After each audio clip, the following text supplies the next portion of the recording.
So you seen Haitian Jack wearing Tupac jewelry after Tupac got shot at Quad? Not a couple of days, the next day. Yo, hours after Pac got hit in New York, Haitian Jack was flexing stolen ice like it was sweet. What he didn't know, cameras caught it all. Now the footage is resurfaced, sparking questions on whether Jack played a role in Pac's death. The streets are buzzing, and the whispers are getting louder. Let me put you up on game. The mentor who became the enemy. Back in '93, when New York's hip-hop scene was jumping off crazy, a random run-in at the Octagon nightclub would flip the whole game upside down and change rap history forever. Tupac Shakur, this 22-year-old West Coast cat who just dropped Strictly for My Niggas, had pulled up to the Big Apple to shoot above the rim. This grimy basketball flick where he was playing Birdie, a cold-blooded drug kingpin. But real talk, there was a problem. Pac, who everybody knew for his deep lyrics and conscious rap style, was having trouble tapping into that ruthless energy the character needed. That's when he locked eyes with Haitian Jack Agnet. Haitian Jack, this 28-year-old cat born in Haiti, was already a legend in New York's underground. Word on the street, dude was connected. Born in Haiti back in '63, Agnet had moved to Brooklyn as a young buck after some political drama went down in his homeland. Coming up in East Flatbush, young Jacques caught hell for being a French-speaking immigrant, but he wasn't about to stay a victim. He switched up his whole stilo, dropped the Haitian accent, and linked up with Jamaican crews for protection. By the time he was barely a teenager, Shorty claimed he already let off his first burner at age 12. That's when he really entered the light. By the time Pac spotted him across that club, surrounded by baddies, champagne bottles everywhere, looking like the definition of a boss, Haitian Jack was exactly what Tupac needed for his role. The rapper later broke it down like this: I seen this guy, and he had all the women around him, and champagne. I said, yo, who is that? But yo, soon as they connected, everybody and their mama tried to warn Pac. Charles Man Fuller, Tupac's road manager, straight up told him to stay away from Agnet, saying dude had mob ties and was bad news. Activist Watani Tahimba, who was connected through Pac's stepfather's revolutionary circle, was shook too. He later said, I told Tupac the first time I met him, Charles Fuller told Tupac. Everyone told him he should stay away from Jacques. Tupac ignored the warnings. Even the notorious Big, who Pac had been cool with earlier that year, knew Agnet's crew from the Brooklyn streets and tried to put him on point. But the realest warning came when heavyweight champ Mike Tyson pulled Pac to the side after seeing him rolling with Agnet. Iron Mike didn't sugarcoat nothing. There's a rumor that you told Pac not to hang out with Haitian Jack, but he didn't listen. Well, I told Pac, but I say, I don't know if I think you're out of your league right now. You know? Mm-hmm. He had asked me about Jack. You know, and I had known Jack through Scooter. And I used to say, you're out of your league. But Pac, being the wild one he was, wasn't trying to hear none of that. He was hooked on Agnet's authentic street vibe, the exact energy he needed to channel for playing Birdie. Their bond got tight real quick over the next few weeks. Agnet was spending crazy bread on their nights out, popping bottles, covering tabs, making it rain at all the exclusive spots. Jack was lacing Pac with gifts to solidify their connection. A Rolex, Tupac's first major piece, gold and diamond chains, Versace fits, basically upgrading the rapper's whole swag from street casual to hood rich. In a 1995 Vibe magazine interview from Rikers Island, Pac reflected on the transformation, giving Jack props for leveling him up. Haitian Jack introduced me to a whole new lifestyle. He took me shopping, bought me jewels. I went from baggies and sneakers to this. But it wasn't just about the drip and the nightlife. Haitian Jack put Pac up on the real Brooklyn street game, introducing him to Haitian gangsters in Flatbush, schooling him on extortion, loyalty codes, and how to command respect through fear. These were the raw elements Pac channeled straight into his Birdie character. The influence was so deep that people on set noticed Tupac's whole energy started mirroring Agnet's, mixing vulnerability with that menacing presence that made his performance legendary. Then came November 5th, 1993, the night everything went sideways. At Nell's nightclub, Pac met 19-year-old Ayanna Jackson, a dance student and fan from Brooklyn. According to what she said later, they vibed out, danced, kissed, and Pac allegedly got aggressive. They bounced together and hit up Tupac's suite at the Parker Meridian Hotel, where they had what seemed like consensual relations. She left feeling hyped about meeting a celebrity, and Pac's road manager set up more hangouts. But on November 18, 1993, Jackson came back to the hotel suite after another night at Nell's. Haitian Jack, Charles Fuller, and another dude were there. According to Jackson's devastating account, what started as a consensual situation with Pac in the bedroom suddenly turned into a nightmare when three cats, including Agnet and Fuller, burst in unannounced. Jackson claimed Pac grabbed her braids, forced her head back toward his genitals, and said, "These are my boys. I like you so much I decided to share you with them." She froze up while the men allegedly assaulted her. She was crying and begging them to stop, but Fuller supposedly told her, "Stop crying, Tupac likes you." The assault went on for about 30-45 minutes before she got dressed and ran to the lobby, where she reported it to hotel security around 4 a.m. Police ran up on Pac, Agnant, and Fuller that Thursday night at the hotel. They got hit with 3 counts each of first-degree sexual abuse, sodomy, and unlawful imprisonment. Pac caught an extra weapons charge for hammers found in the suite. The arrest came while Pac was already dealing with a pending case in Atlanta for shooting 2 off-duty cops. The legal drama exposed the first real cracks in the Pac-Haitian Jack relationship. The cases got separated at Agnant's request, which Pac's defense squad thought was mad suspect. While Tupac got convicted in November '94 on 2 counts of first-degree sexual abuse and got sentenced to 1.5 to 4.5 years, Agnant's indictment got dismissed, and he copped a plea to just 2 misdemeanors, getting 3 years probation and a $1,000 fine, no jail time. This whole disparity planted seeds of paranoia in Pac's head. How they both catch the same charges but end up with completely different outcomes. Tupac, raised in a Black Panther family that knew all about FBI surveillance, became convinced that Agnant had set him up and was snitching to the feds, a rat working with authorities to take him down. But if the hotel situation cracked their friendship, what happened next straight up destroyed it. On November 30th, 1994, just hours before his sentencing in the sexual abuse case, Pac got a call from Jimmy Henchman Roseman inviting him to Quad Recording Studios in Times Square to lay down a verse for rapper Lil Sean. Haitian Jack was supposed to be part of the crew there. Rolling with Agnant, his manager Fred Moore, and his homie Randy Stretch Walker, Pac pulled up around midnight. As they stepped into the lobby elevator, 3 black dudes in army fatigues ran up on them. They didn't take no cash, just Pac's jewelry, including a gold medallion and chain. The shooters pistol whipped Tupac, who pulled out his .380 and accidentally shot himself in the groin. They fired back, hitting him 4 more times, twice in the dome, once in the hand, once in the thigh. Bloody and barely conscious, Pac stumbled into the elevator and made it to the 10th floor, where he confronted the bad boy crew posted up there. "Why you let them know I'm coming here? You was the only one who knew, man." Amazingly, he walked out of Bellevue Hospital the next day against medical advice, scared of more attempts on his life. But the damage, both physical and mental, was done. From his wheelchair at sentencing, bandaged up and betrayed, Tupac's mind was racing with questions. Where was Haitian Jack when the shooting popped off? Why did he dip from the lobby? And most importantly, did Jack set him up? According to the word on the street, Haitian Jack was nowhere to be found when the gunman struck. He called the hospital mad times to check on Pac, behavior the rapper later said was sus. Even more damning, rumors circulated that Agnant was rocking Tupac's stolen chain the very next day at Atlanta clubs. So you seen Haitian Jack wearing Tupac jewelry after Tupac got shot at Quad? Not a couple of days, the next day. The shooting wasn't just a stick-up, it was an inside job. The lobby security was conveniently ghost, and the shooters knew exactly when Pac was pulling up. Somebody tipped them off. And in Pac's increasingly paranoid mind, that somebody could only be Haitian Jack and Jimmy Henchman. Mike Tyson's earlier warning kept replaying in Tupac's head as he sat in Rikers. Both Tyson and Biggie Smalls had told him to cut Jack off completely. The OG who promised to show him the streets had instead led him straight into a trap. Haitian Jack himself would later reflect on their broken relationship with some cold, calculated words. Pac was all good when I was doing good things to him. Until we caught that punk case that was easily could have been beaten by both of us. He let his attorneys turn him against me. And that's the part that I'll never forgive him for, because I'm gonna ride or die with you, homie. I expect you to do the same. See, that's what I call a fair weather friend. Everything's good when everything's good, you know? But as soon as we catch a punk case, right?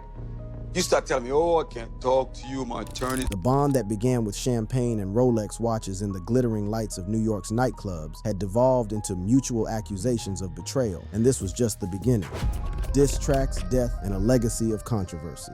From behind the cold bars of Rikers Island in 1995, Tupac Shakur's anger hit the boiling point. The sexual abuse conviction, the Quad Studios setup, and what he felt was Haitian Jack's ultimate snake move had transformed him completely. On October 12, 1995, Death Row Records CEO Suge Knight posted $1.4 million in bail money, and Pac walked out a changed man, harder, more vicious, and ready to go to war. His weapon of choice? The mic. Tupac immediately signed with Death Row, dropping the double album All Eyes on Me in February 1996, which became a monster hit, moving over 5 million copies in the US. While that album had subliminal shots at East Coast rivals, the most direct and ruthless attack came later that year on his Machiavelli project, the Don Killuminati, the 7-Day Theory, which dropped posthumously in November 1996. The track was called Against All Odds, and it would become Pac's raw manifesto of paranoia and payback. In the song's scorching bars, Tupac explicitly called out and destroyed Haitian Jack, painting him as a two-faced informant who orchestrated the the Quad shooting and played Pac for a fool, the rapper went all in, holding nothing back. Pac escalated even more, bringing in other enemies like Jimmy Henchman Roseman, Sean Puffy Combs, and even Nas and Mobb Deep, framing the whole beef as a massive East Coast conspiracy against his West Coast movement. The album cover, showing a bloodied Pac crucified, visually amplified his martyr narrative, suggesting the industry was trying to crucify him like they did Jesus.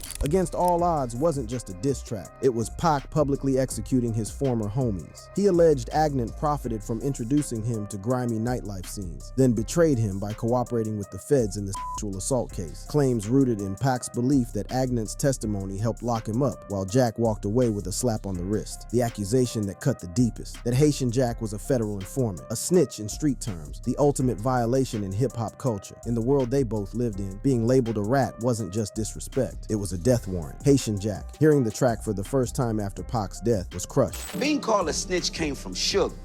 Suge told Tupac to say that about. But devastation quickly turned to rage. Jack saw the posthumous release as cowardice. Pac wouldn't have put no song like that out before he died, because then he'd have to see me, because I'm going to ask him some questions. That's not something I can let nobody get away with, dog. The diss track sent shockwaves through hip-hop street circles. Coming at a street heavyweight like Haitian Jack, who controlled New York nightlife and had deep ties to Caribbean gangs, was seen as a suicide mission. It escalated the coastal beef, inspiring back-and-forth responses that would define the era's most deadly chapter. But Haitian Jack wasn't about to let this slide. In March 1997, he filed a lawsuit in U.S. District Court for the Southern District of New York, going after Pac's estate, Death Row Records, Interscope Communications, and Time Warner for over $200 million in damages. The lawsuit claimed the lyrics in Against All Odds were straight-up defamation, falsely labeling him as an undercover federal informant who set up Tupac's shooting and worked with the police. Agnant argued this destroyed his reputation, ended his music industry hustle, he couldn't promote events or work with artists anymore, and put a target on his back from gang-affiliated fans who thought he was a rat. Court documents laid out Agnant's professional losses. He claimed he got blacklisted from clubs, lost endorsement deals, and was forced to bounce from the U.S. to Haiti and other countries because of safety threats. He was asking for compensation for lost income, which he estimated at $15 million annually before the beef, plus punitive damages and an order to stop distribution of the track. However, the case got tossed out of court, citing the First Amendment. Meanwhile, on September 7th, 1996, just months before Against All Odds would drop, Tupac Shakur got hit with 4 bullets in a drive-by shooting in Las Vegas. He died 6 days later on September 13th, 1996, at age 25. The murder would remain unsolved for nearly 3 decades, but the streets immediately connected it to the beefs Pac had started, including his war with Haitian Jack. The circumstances were chillingly simple. Pac and Death Row CEO Suge Knight had attended a Mike Tyson boxing match at the MGM Grand. In the lobby, surveillance cameras caught them and their crew jumping Orlando Baby Lane Anderson, a suspected Crips gang member, over some earlier drama. Hours later, as Knight drove Pac in a BMW convoy near the Las Vegas Strip, a white Cadillac pulled up next to them at a red light. 4 shots rang out. Pac got hit twice in the chest, once in the pelvis, and grazed in the hand. The shooting was immediately suspected to be gang retaliation, connected to the long-running tension between Death Row Records, affiliated with Bloods, and various Crips factions that had ties to Bad Boy Records, and by extension, figures like Jimmy Henchman and potentially Haitian Jack. But did Haitian Jack have anything to do with Pac's murder? The answer is murky, filled with conspiracy theories, conflicting stories, and decades of speculation. What we know for real is this: Haitian Jack was not in Las Vegas the night Pac got killed. He was in New York at the time, according to his associates. However, his connection to Jimmy Henchman Roseman, the dude widely suspected of having deeper involvement in both the Quad Studios shooting and potentially Pac's murder, kept him in the circle of suspicion. The two men, once tight allies bonded by shared Haitian roots and mutual business interests, had a violent falling out in the late 90s. Word on the street is they were involved in a shootout against each other in Miami, cutting off their partnership for good. The beef stemmed from lingering Quad suspicions, unpaid money from joint promotions, and territorial disputes. But the controversy surrounding Haitian Jack went way beyond Tupac. His criminal career kept spiraling, culminating in a 2004 nightclub shooting in Los Angeles. The incident went down on November 4th, 2004 at a trendy club on Melrose Avenue. According to reports, Agnant got into a heated argument with another patron that quickly turned physical. In the chaos, Agnant pulled out a hammer and let off at least 1 shot, hitting the dude in the upper body. LAPD rolled up within minutes, and Agnant got nabbed shortly after, around 2:30 a.m., a few blocks away. He was caught with the weapon and got charged with assault with a deadly weapon, possession of a firearm by a felon, and discharging a weapon in a public place. The case went through Los Angeles County Superior Court, and Agnew copped a plea to reduce charges, resulting in a state prison bid of approximately 3 years. But the real consequence came after he did his time. As a non-U.S. citizen with an aggravated felony conviction, Agnew became ineligible for residency. In 2007, after completing his sentence and a brief parole period, Immigration and Customs Enforcement, ICE, executed deportation proceedings. He got sent back to Haiti on March 15, 2007, via a flight from Los Angeles International Airport to Port-au-Prince. This deportation cut off his ties to the U.S. music industry overnight. Nightclub deals collapsed, artist management contracts dissolved, and his name faded from the scene. Post-deportation, Agnew relocated to Haiti before moving to the Dominican Republic, where he runs low-key music ventures and stays out of the spotlight. In his rare interviews since getting deported, Haitian Jack has maintained his innocence regarding Pac's murder while acknowledging the profound impact their beef had on both their lives. He's expressed some regret over how things ended, but has never backed down from his core position. He was no snitch, and he had nothing to do with setting Pac up. Yet the shadow of those accusations still follows him. At 62, living quietly in the Caribbean, Haitian Jack remains an elusive figure, occasionally giving interviews to defend his name, insisting he was no informant, just a product of unforgiving streets. And while Haitian Jack's name continued to lurk in the shadows of conspiracy, the real breakthrough in Pac's murder case wouldn't come until decades later, when another street cat finally opened his mouth and changed everything. The 27-year hunt and Keefe D's downfall. For 27 years, Tupac Shakur's murder remained one of the most frustrating cold cases in American criminal history. Witnesses kept their mouths shut, evidence went missing, and gang loyalty kept everybody silent. But in September 2023, Las Vegas police finally arrested 60-year-old Dwayne Keefe D. Davis, a longtime Southside Compton Crips OG and uncle to Orlando Baby Lane Anderson, the dude long suspected of being Pac's actual shooter. The question everybody was asking: how did they finally crack the case after nearly 3 decades? The answer is both simple and wild. Keefe D couldn't stop running his mouth. It all jumped off in 2008 when Keefe D got knocked in a PCP ring case. According to reports, the feds had been building a case on the drug operation that Keefe D was running and had enough evidence to put him away for 25 years to life. Like cops always do, they tried to get Keefe D to snitch on what happened the night Pac got bodied. Former LAPD detective Greg Kading, who led the investigation, broke down the strategy. We put an ironclad case against him, approach him, and say, here's the deal, Keefe D, we have questions about these murders. If you don't cooperate, you're going to prison for the rest of your life, and so are several members of your family who are caught up in your drug organization. With everyone who was directly involved long dead, including the shooter, and with the extra pressure on the table, you already know Keefe D folded like a lawn chair. For 3 straight hours, he confessed to his involvement in orchestrating Pac's murder. He confesses to his involvement in the murder of Tupac Shakur in Las Vegas in 1996. He tells us that his nephew, Orlando Anderson, was in the same car with him, which was the white Cadillac. After spilling everything about his nephew and the night of the shooting, the drug case against Keefe D got dropped and he walked away a free man. For most people, this would have been a blessing, a chance to disappear and live out your remaining years in peace. But that's not what Keefe D did. A few years later, in 2011, former detective Greg Kading published the book Murder Rap, which put Keefe D's confession on blast in full detail. The book sent shockwaves through the hip-hop world as it implicated some of the industry's biggest names. The most notable name in the book was none other than Sean Combs, alias P. Diddy. With the book, and subsequently Keefe D's story, gripping audiences nationwide and worldwide, the ex-gangster got envious. In his mind, this was his story. He deserved to get paid for letting the world know what happened to their beloved artist. To make matters worse, in 2015, 4 years after the book dropped, it spawned a documentary. Keefe D started appearing on any podcast or show that would book him, running through his entire routine of exposing the tragic events that led to Pac's death. So why would he do this without giving a damn? What gave Keefe D this false sense of security? Well, as it turns out, apart from having a massive ego, there were other factors that led him to self-snitch. Popular YouTuber DJ Vlad revealed in a recent interview that one of the reasons Keefe D agreed to appear on Vlad TV, a channel with over 5 million subscribers, and dropped the whole story, was that he thought he had immunity from prosecution from the proffer agreement he made with feds in 2008.